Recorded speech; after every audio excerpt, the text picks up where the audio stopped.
Hello and welcome to the third and last video in the series. Congratulations on making it this far. No, seriously, congratulations. Not many individuals are willing to put in the time and effort to take their marketing to the next level. You make your Jedi Master proud. Not that I'm a Jedi or your master. In the first video, we covered the importance of documenting your buyer persona. Documenting your audience's customer value journey is just as important, and here are some of the reasons why. If it's not documented, you can't optimize it. Like in sports, if the team doesn't have a play written down, how can the coach or the players know whether or not they implemented the play correctly? And how can they go back and analyze ways to improve any given play? It's the same thing with your marketing, as we'll be seeing later on in this video. The next reason why we document your customer value journey is because sequence is critical. Taking lazy shortcuts and skipping steps usually leads to failure or shoddy work, not beep work. That's not what I said. The other reason why we do this is it's also our flagship framework that outlines all the important milestones that can generate a more predictable flow of customers. Literally everything else we recommend for your marketing efforts is referenced to this document. The CVJ also aligns your business goals with the desired end results of your target audience. By the way, CVJ is customer value journey. Internally, it aligns business objectives across your departments and helps establish a shared vocabulary across all of your teams. Now that we've established why we're doing this, let's review three key principles. Three key principles. Number one, simple wins. Number two, human to human. And number three, sequence matters. Simple wins because I said so, but also because complication leads to confusion, and a confused mind always says no. And that applies to your target market as well as your internal teams. When it comes to mapping out your customer value journey, going big is good, staying small is good, but complicated is never good. Just remember, simple wins because simple sticks, like gum to the bottom of your shoe.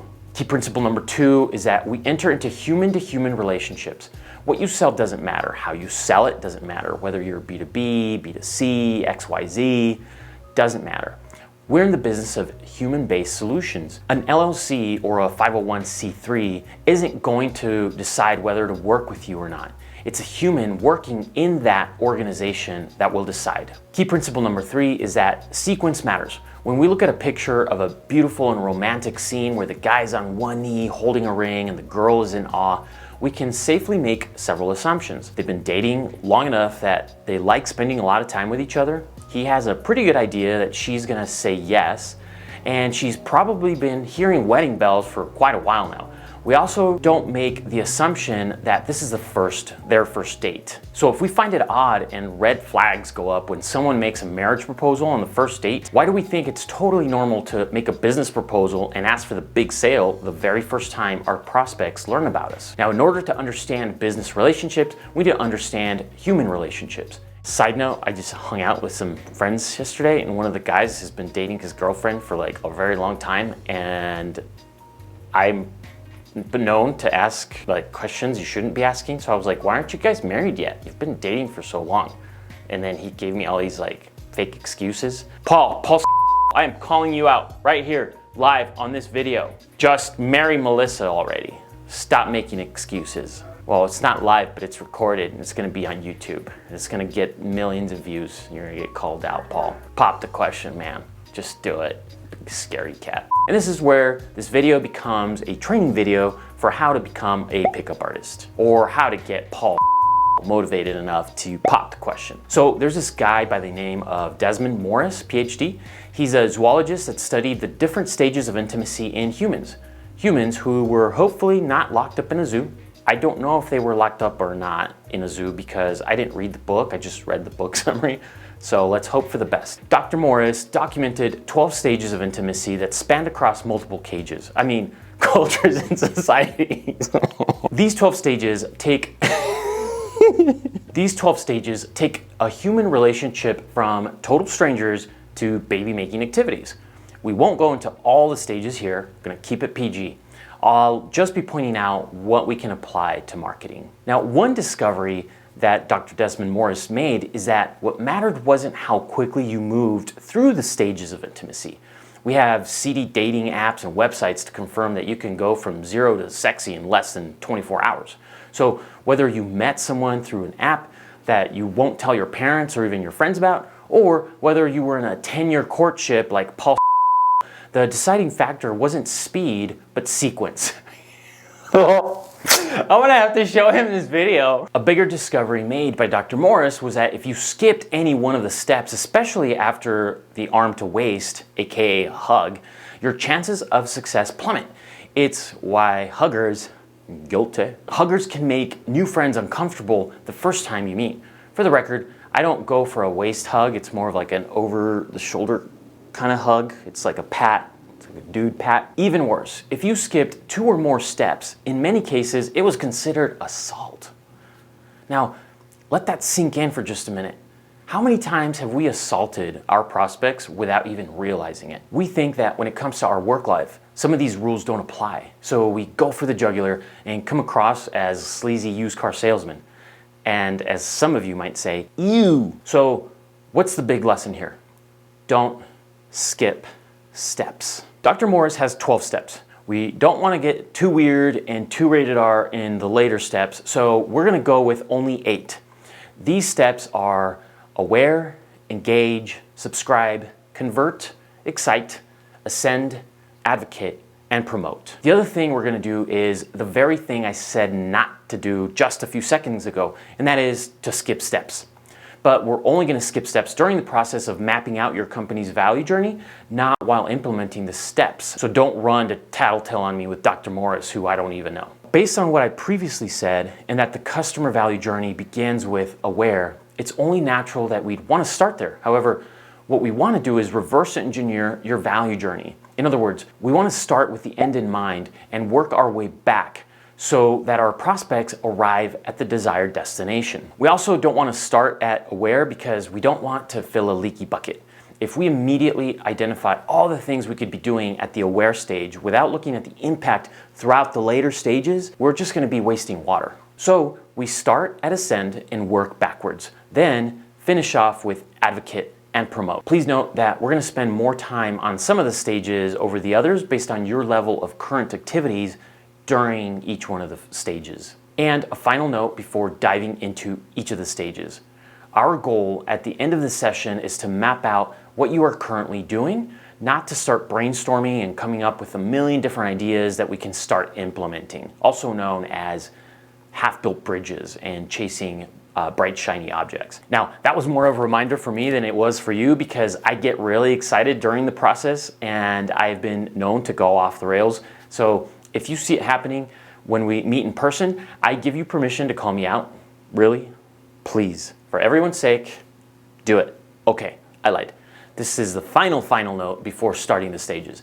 If you want to pause the video after each stage and write down your thoughts, go ahead and do so. But if we're meeting in person or over a video call to walk you through these steps, just let the question simmer in your mind and you can word vomit when we get together. But just let my team and I know so that we can have trash cans ready. Let's begin with the ascend stage. If you've been in the business for at least a year, this one's really easy. What is your core flagship offer and how do you continue to deliver value after the first sale is made? In other words, what are all your products or services? Your bundles, upgrades, upsells, etc. If you have a lot of products, over 5, over 10, for sure if you have over 20, it'll be helpful to list out categories and product lines instead of individual products. Putting yourself in the shoes of your buyer persona, at this stage they're asking, how many ways can you help me? The overall goal at this stage is to increase customer value and increase purchase frequency.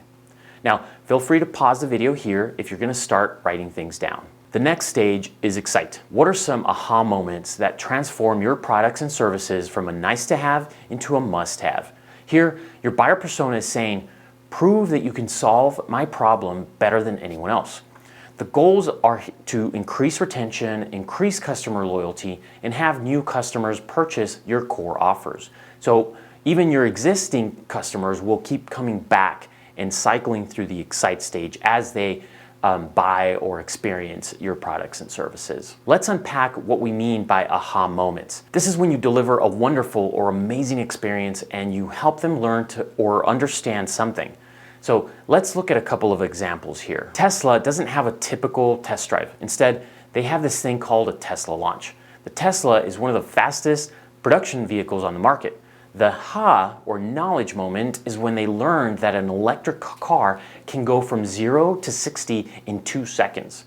The ah, or amazement moment, is when they are sitting in the car and they are thrown back into their seats from the acceleration. Another example, Apple is known for its sleek design and attention to detail. You haven't seen an Apple product yet, but the packaging is so precise that you immediately start seeing the value without having yet seen the phone in the box. As you open the box and it just makes that whoosh sound, and you look at the quality of the packaging. Now, it's very important that we are able to deliver the aha moment to your buyer persona, both the understanding and the amazement. When watching funny cat videos, you are only entertained or amazed, but there's no transfer of knowledge, and so when you finish watching, you shrug your shoulders and move on to the next thing. If only knowledge is shared, there's no wonder or excitement that motivates you into taking action to say, I need this. So with that in mind, what are some of the aha moments that transform your products and services from a nice to have into a must have? So here's where you pause the video again if you'd like. 2 hours later.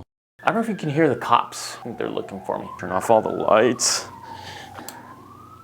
Okay, I think they're leaving. Now we're at the convert stage. How can we get our prospects to make a micro commitment that gives us the opportunity to deliver the aha moment? The question your buyer persona is asking is, can you solve my problems or achieve my desired goals? The goal of the convert stage is to establish micro commitments that convert strangers into friends, or in business, strangers into buyers. At this stage, we begin recouping a portion or all of your client acquisition costs and segment your buyers by interests and goals. The number one job of the convert stage isn't to close a sale into a core offer. It's to get to first base. To get to first date so that we can deliver an exciting aha moment. When we look at a micro commitment, we are referring to a small commitment of time, small amount of money, or both. Keep in mind that both of those are also relative, so what might seem like a small amount to you might come across as a very large commitment on your prospect's behalf. Getting on the phone with you for a short meeting is a quick example of a micro commitment of time. Meeting someone for coffee on a first date is a micro commitment of time. It's not going out for dinner, meeting the parents, or a weekend getaway to Cancun. Another quick example for those of you over 30, or probably over 40, is you'll remember if you're under 60, because otherwise your memory's gone. Columbia House Records. You would send in $1 and you'd get a bunch of CDs. And if you go even further back in the time machine, you'd tape a penny to a card in an envelope and you'd get a bunch of cassette tapes. Mommy, what's a cassette tape? The most common way to deliver this is through tripwire offers. They're sometimes also called entry point offers, and many people have heard them referred to as introductory offers. So we have demos and free trials. That is a commitment of time. Another example of entry point offers are events, seminars, workshops, trainings like this one, courses, and these can be a commitment of time and can also include money. And then there's splinter offers.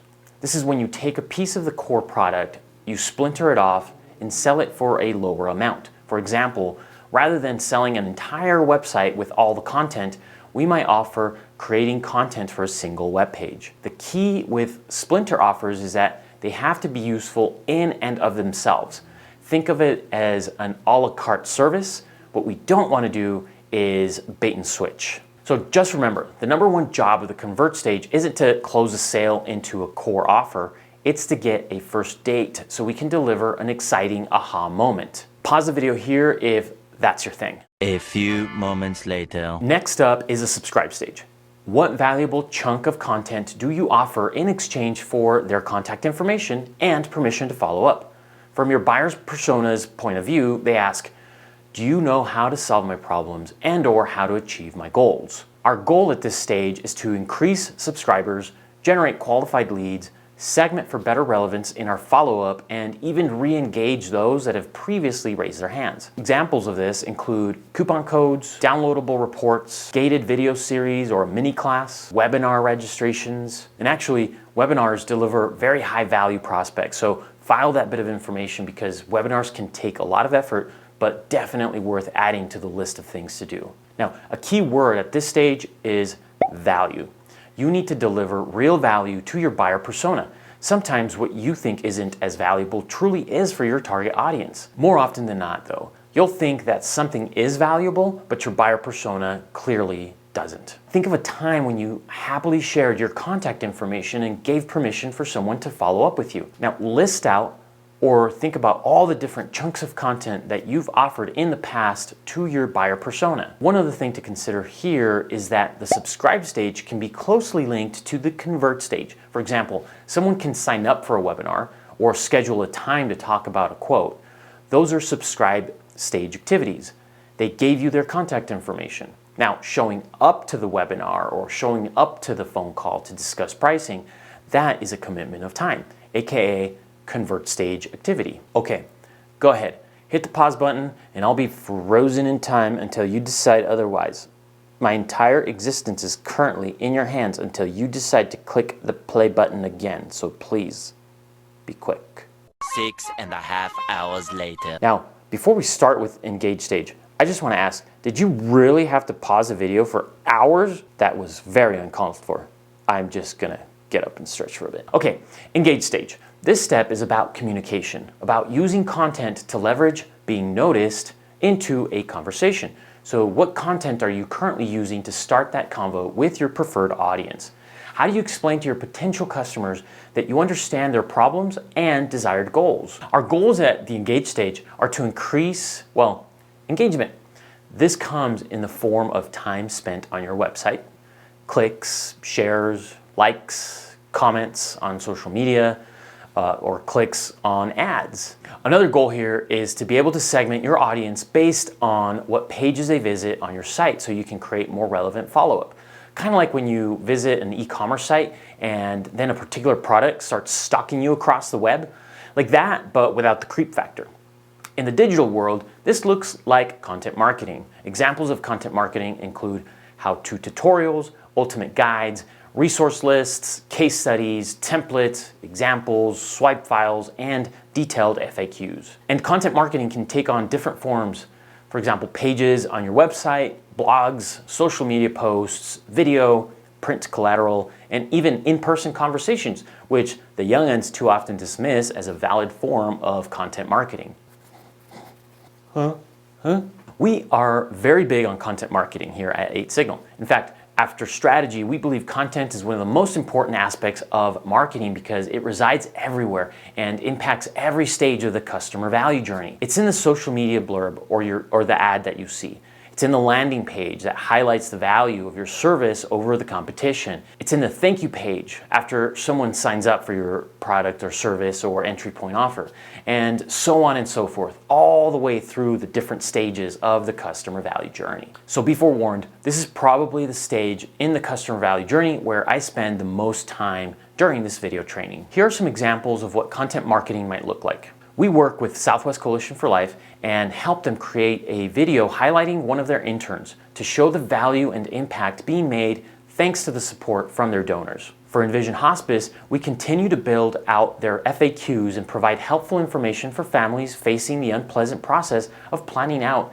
end-of-life care for their loved ones. We created a resource library for Steinborn, Better Homes and Gardens, where realtors in their brokerage can share useful information with prospective clients, or that prospective clients can find on their own to determine whether or not to even consider a Steinborn realtor as their representatives in purchasing or selling a home. We helped Dr. Rich launch his YouTube channel where he can share helpful information about his area of expertise in women's health, and also helped generate enough subscribers and watch hours so that he could monetize his YouTube channel. We repurpose Appleton Moving's reviews and are creating graphics that are shared on social media so that others can see what it's like when you hire Appleton for your next big move. We have a unique approach to content that we learned from our friends at Impact Plus called They Ask You Answer. They Ask You Answer is a framework with one obsession. What is my customer asking? One of the core concepts is the Big Five approach to content. Rather than recreating or creating filler content, SEO-only content that often takes a year or more to get ranked, we focus on creating content that addresses the 5 most common sets of questions that their customers actually have about their products or services. The 5 topics are cost. How much does your solution cost? Problems. What are the negatives or issues with your solution? Comparisons. How does your product or solution compare to alternatives? Reviews. What is everybody saying about your solution? And best in class. What is the best solution available? We do a deep dive when you sign up for a content brainstorm session, but suffice to say, these 5 subject matter areas are like the fuel of your industry. These are the questions that every single one of your buyers are researching every day before they choose you or one of your competitors. And yet, a good number of business leaders don't want to answer them. The answers are often uncomfortable or too complicated, or they're worried they'll scare potential buyers away with their honest answers. With the Big 5, we help clients avoid what Impact Plus calls ostrich marketing, where we choose to bury our heads in the sand, stick to safe topics and content, and then pretend like the Big 5 don't exist. The Big 5, when it's done the right way, helps create faster results and an increase in better qualified leads that spend less time needing convincing. Another core part of the They Ask You Answer framework is the Selling 7 videos. Video is a powerful way to drive traffic, leads, and sales.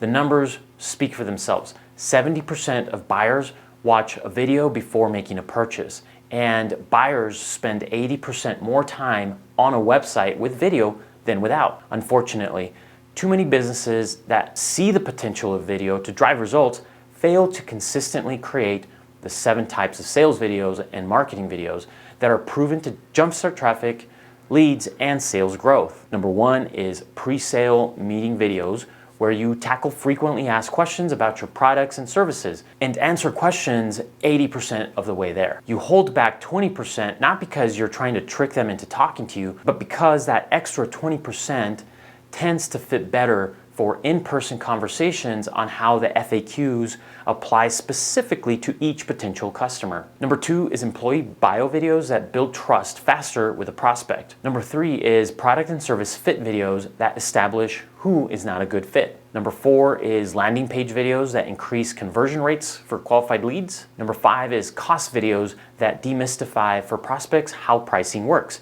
If there are a lot of moving parts on how to determine pricing in your industry, these are great videos to share with your prospects. Number 6 are customer journey videos that show products and services and how they really work.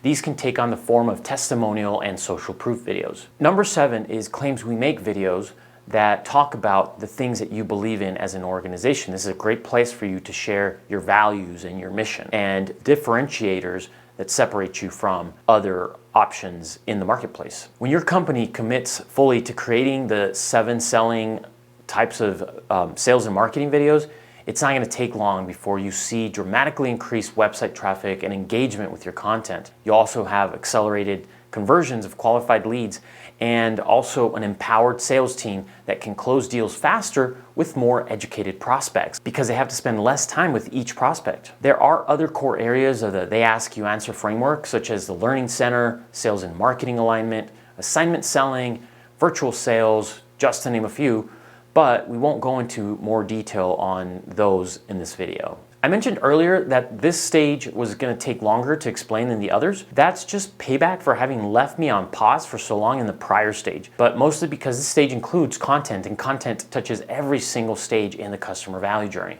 Now, don't pause me for as long as last time, but go ahead and write down or make a mental note of what content you are using today to start the conversation with your ideal buyers. That was not nice. Days? I'm not even. Let's address the aware stage. How do qualified prospects find out about your brand? Do you know where to find your ideal buyers?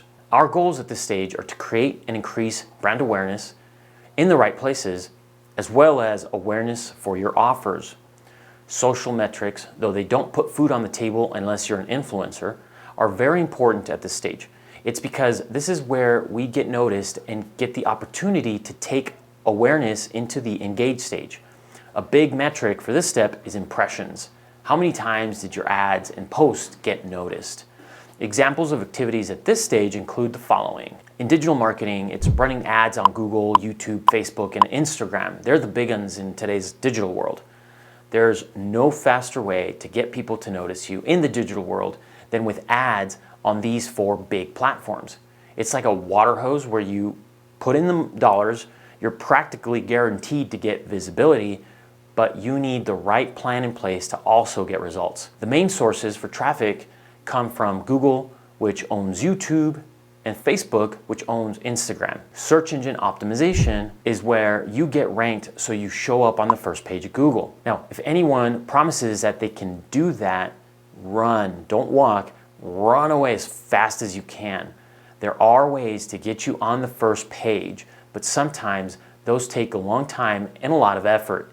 It all depends on the keywords and how many keywords you're trying to rank for. It's a great long-term strategy that sometimes comes with short-term success. My advice, don't take shortcuts here or you will get blacklisted with Google. Posting to social media channels is another source that can help generate awareness and visibility. If you're gray-haired like me, or even more gray-haired than me, think of these new media platforms in the following context. Google is the yellow pages. Facebook and Instagram are magazines and niche publications and associations. YouTube is the new television. In fact, some audiences spend over 3 hours a day watching the YouTubes. Twitter is the news feed. Spotify is FM radio.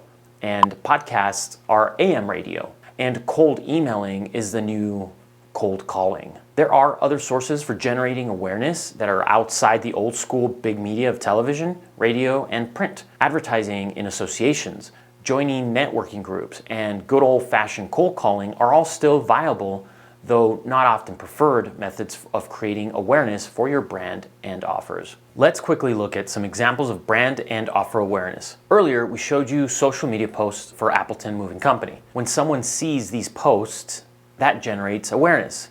Them liking, clicking, etc. is the engage part. We're managing ad campaigns to Supplement Express's e-commerce site and their different products. When someone searches for specific supplements, ads for Supplement Express will show both locally and nationally for the opportunity to create awareness about their pricing and product selection. Now, this example brings up a good point we said earlier in this training. When someone is shopping for a supplement, it's very possible that they'll go from aware to ascend faster than a Tesla goes from 0 to 60. Whereas some companies will be creating awareness for their products and services that may take days, months, or even years to move to the ascend stage. For example, we're successfully running ads for AFIC in a heavily regulated industry that has additional hurdles within Facebook's own platform rules. One more example is Dr. Rich's YouTube channel, where we helped him monetize his channel by increasing his subscribers and watch times by not only recording and producing his videos, but also, and maybe more importantly, by researching and implementing search engine optimization on his videos. So now go ahead and pause the video again and document or think through how do qualified prospects find out about your brand. In their words, do you know where to find me? Many months later. Now that we've worked our way back from ascend down to aware, we're gonna move back to the next phase after ascend. Like I just ascended from your pause prison and lived my life this entire last month while you thought that you had kept me paused down. But I hit play again. Ain't no one gonna pause me down. I hit that play again. Danny boy, Danny boy. At the advocate stage, how do you encourage your happy and successful customers to say nice things about your brand?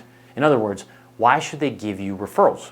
Our goals at this stage are to increase customer retention, build customer loyalty, increase positive results, and generate referrals.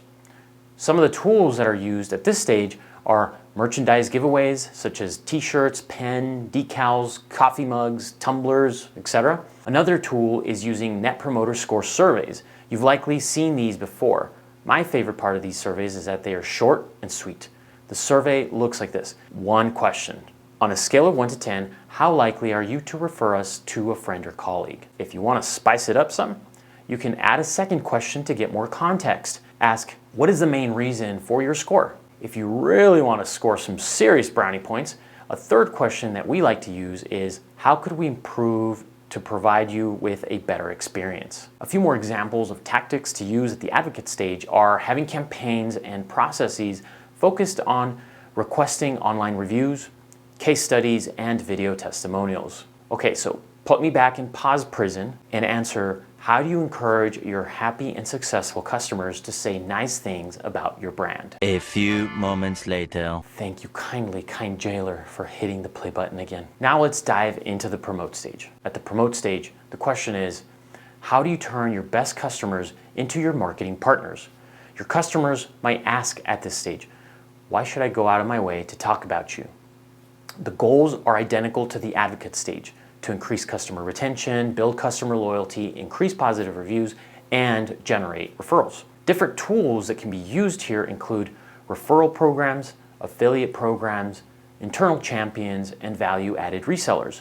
Though we're always happy when referrals happen organically, this step is about realizing that we can build in a marketing step within the value journey that can be optimized. A couple of things to note here and in the advocate stage.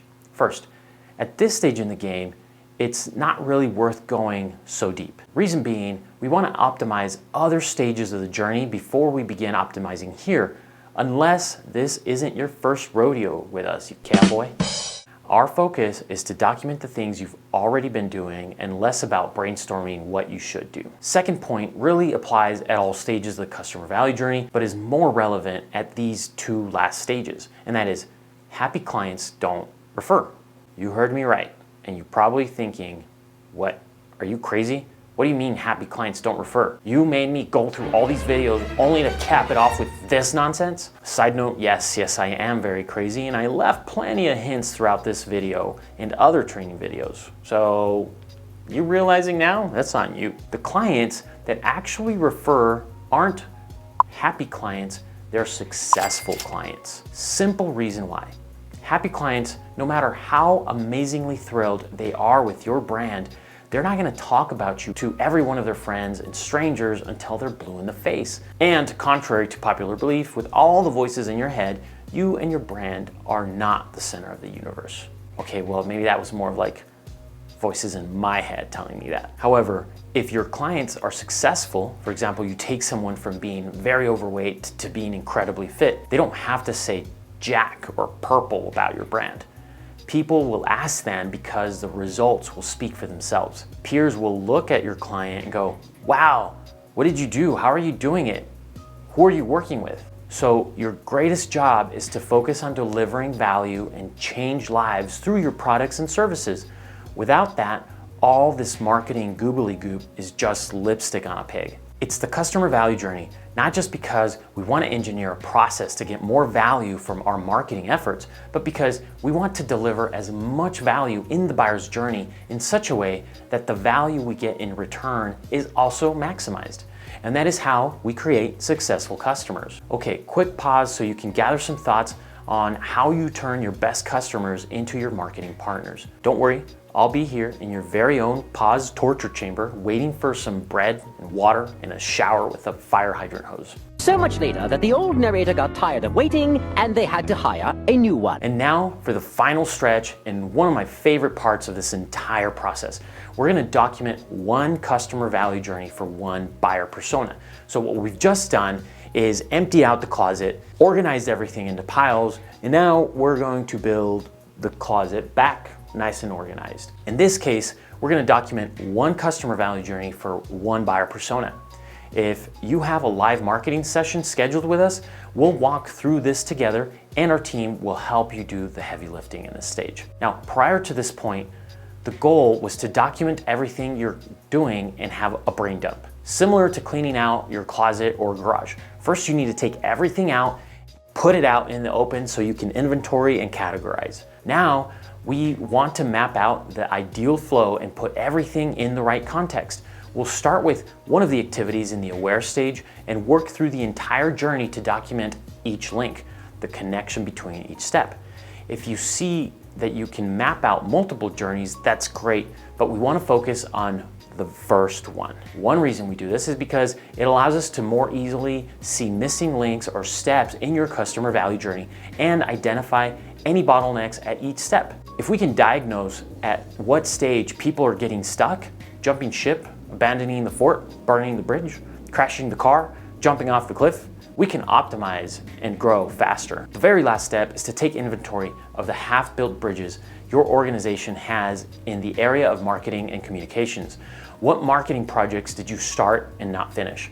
Or what are some things that you're starting and just stopped? We make a list of those and star or underline, basically identify the ones that fit in the bottleneck stage. Some of these half-built bridges might be worth completing. And congratulations, buy yourself a bottle of something to celebrate. Because this workshop right here is the most important and valuable thing that you can do for your organization, and it's not easy. So I'm gonna go open up a bottle of whiskey, Jameson Stout, my current favorite. I'm excited to see you at our next live marketing session where we'll take you through each of these steps and help create your first marketing blueprint. I did it! Finally! All these years I did it! It took me forever! Why did it take me so long?